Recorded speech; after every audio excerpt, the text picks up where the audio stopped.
அப்படிதான் சொன்னா, அஞ்சுவதோறும் அரணே ஒருவனை வஞ்சிப்பதோறும் ஆவான். அஞ்சுவது அறம், வஞ்சிப்பது ஆவா.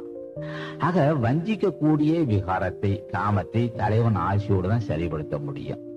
அவர்கள் தான் தலை நிமிர்ந்து பேச முடியும், இல்லைன்னா யாரும் பேச முடியாது. என்ன காரணம்?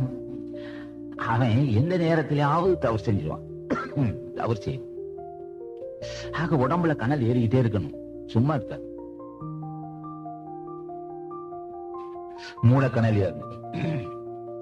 மூலக்கணல் ஏற ஏற ஏற அந்த உடம்பு காமத்தை நம்ம வஞ்சிக்க கூடிய உடம்பு நீங்கும், கவம் அற்று போகும். கவம் அற்று போகும், காமதேகம் நீங்கி போகும். ஆக அதுக்கு என்ன செய்யணும்?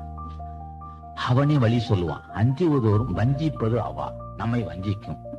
சரி, வஞ்சிக்கும் போது என்ன செய்யுது? போராடாதே, தலைவனை கூப்பிடு. என்ன ஐயா, நான் உன் திருவடியை பற்றி பூஜை செஞ்சிட்டு இருக்கும் போதே கொடுமையான எண்ணம், பூஜை செஞ்சிட்டு இருக்கும் போதே கீழ்த்தரமான எண்ணம். அட, பூஜை செய்யாத நேரத்தை கீழ்த்தரமான எண்ணம் இருக்குல்லையா? பூஜை செஞ்சிட்டு இருக்கும் போதே கீழ்த்தரமான எண்ணம் தான். அது அப்படிதான் ஆசானை கேட்கணும். அதெல்லாம் தலைவனை கேட்டுதான் பெறணும். ஆக ஒரு ஸ்தாபனம் தலை நிமிர்ந்து இருக்க வேண்டும் என்றால் இந்த வஞ்சிக்க கூடியது யார் நமக்கு வஞ்சகனா இருக்கிறான்? ஒன்று பேராசையா, அது பொருள் பற்றான் காமனா? அந்த வஞ்சிப்பதை நீக்க வேண்டும். தலைவன் ஆட்சியோட அஞ்சுதல் வேண்டும், பயப்பட வேண்டும். அஞ்சுவது அறம்.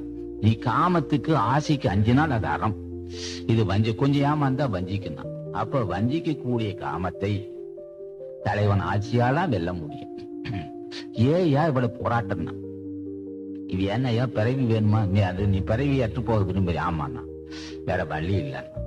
வேண்டுங்கால் வேண்டும் பரவாயில்ல. நீ பிறவி அற்று போகுன்னு சொன்னா விகாரம் இருக்க முடியாது.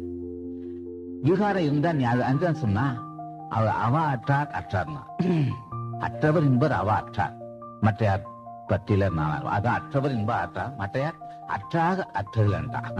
அற்றவர்